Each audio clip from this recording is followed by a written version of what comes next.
فلا اقسم بمواقع النجوم وانه لقسم لو تعلمون عظیم انہ لقرآن کریم، یہ بہت باعزت قرآن ہے، فی کتاب مکنون، ایک چھپی ہوئی کتاب میں ہے،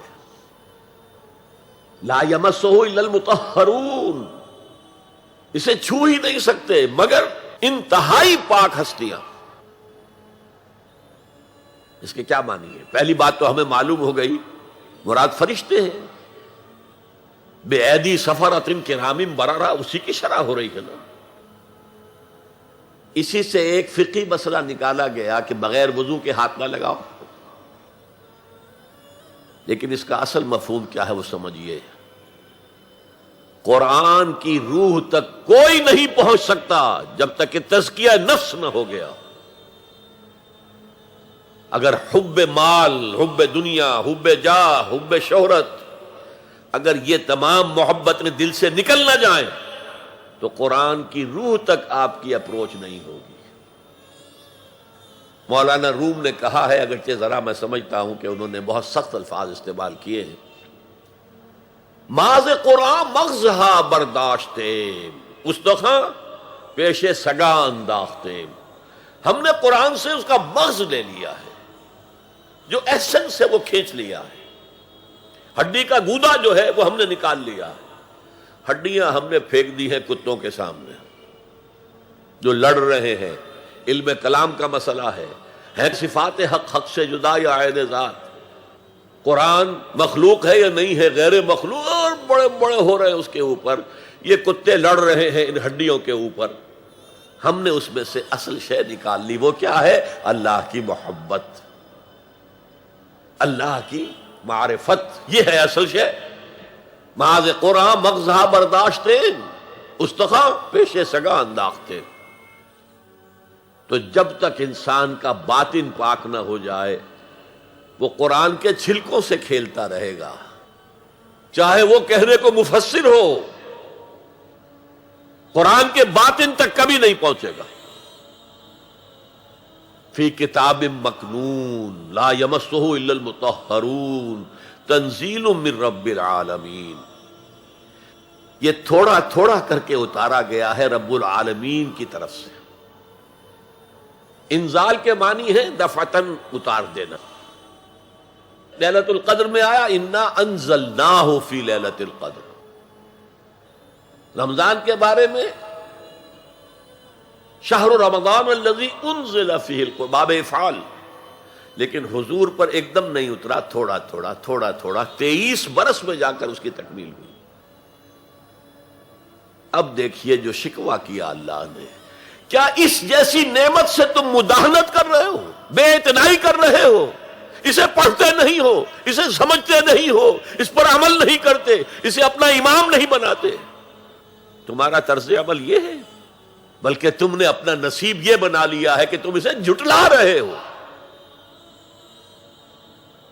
غور کیجئے، جھٹلانا جو ہے دو طرح کا ہے، ایک ہے زبان سے کہنا کہ یہ نہیں ہے، کوئی اللہ کا کلام نہیں ہے، یہ قرآن وغیرہ جھوٹ، سب اساطیر الاولین ہیں، یہ محمد نے گھڑ لیا ہے وغیرہ وغیرہ، جھٹلانا ہو گیا۔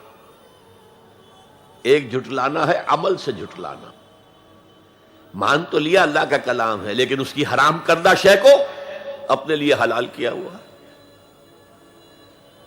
حدیث نبوی ہے ما آمن بالقرآن من استحل محارمہ، اس شخص کا قرآن پر کوئی ایمان نہیں ہے جو اس کی حرام کردہ چیز کو اپنے لیے حلال ٹھہرا لے۔ اس اعتبار سے غور کیجئے، اور اس کی مثال بھی دی ہوئی ہے سورہ جمعہ میں،